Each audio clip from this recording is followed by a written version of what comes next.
BPL এর ঢাকা পর্ব শেষ হয়েছে গতকাল। 3 ম্যাচ জিতে টেবিলের শীর্ষে আছে জিএসএল চ্যাম্পিয়ন্স রংপুর রাইডার্স। তবে হট ফেভারিট বরিশালের লঞ্চেও রংপুর দিয়েছে বড় ধরনের ধাক্কা। তবে মূল আলোচনা আজকে ঢালিউড কিং শাকিব খানকে ঘিরেই। হ্যাঁ, তবে কোনো ছবির শুটিং এর কাহিনী না, শাকিব খানের ঢাকা ক্যাপিটালসকে নিয়েই আজকের আলোচনা। শুরুতে দলের তারকাদের নিয়ে যে হাইপ ঢাকার সোশ্যাল মিডিয়ায় উঠেছিল, মনে হচ্ছিল বিপিএল শুরুর আগেই চ্যাম্পিয়ন ঢাকা ক্যাপিটালস। কিন্তু শুরুর পর দেখে মনে হচ্ছে তারা শুধুই মাঠে উপস্থিত হওয়ার জন্যই অংশগ্রহণ করেছে। তবে এত আয়োজন কাকে ঘিরে করেছেন সাকিব?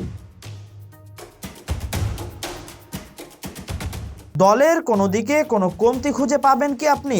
পাওয়ার কথাও নয়, কারণ বাংলাদেশের চলচ্চিত্র জগতের নায়ক শাকিব খান শুধুমাত্র দলটির থিম সং এর জন্য ঢেলেছেন 1 কোটি টাকা। তবে গান নিয়ে যতটা হাইপ ছিল ভক্তদের মাঝে, ভক্তরা যতটা উচ্ছ্বসিত ছিল ঢাকার থিম সং নিয়ে গানটি রিলিজ হওয়ার পর সামাজিক যোগাযোগ মাধ্যমে, তাই সমালোচনার মুখোমুখি হতে হয়েছে ঢাকা ক্যাপিটালসের। তবে এই এত সমালোচনার জবাব ঢাকার প্লেয়াররা কি দিতে পেরেছে মাঠে? এই এত সমালোচনা ঢালিউড কিং শাকিব খান কি নিজেই নিতে পারছেন?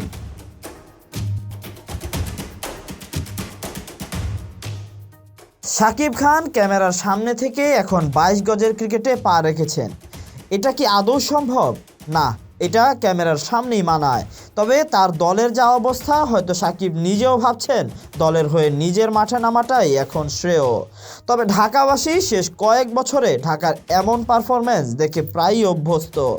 শেষবার ঢাকার চ্যাম্পিয়ন হওয়ার গুরু ছিলেন খালেদ মাহমুদ সুজন, তবে দলটির নেতৃত্ব দিয়েছিলেন সাকিব আল হাসান।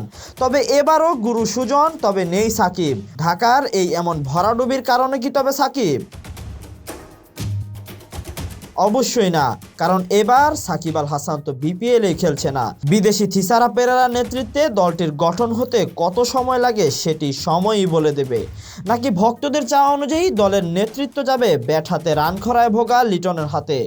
কখন জ্বলে ওঠে ঢাকা ক্যাপিটালস সেটি দেখা যাবে সামনের ম্যাচগুলোতেই।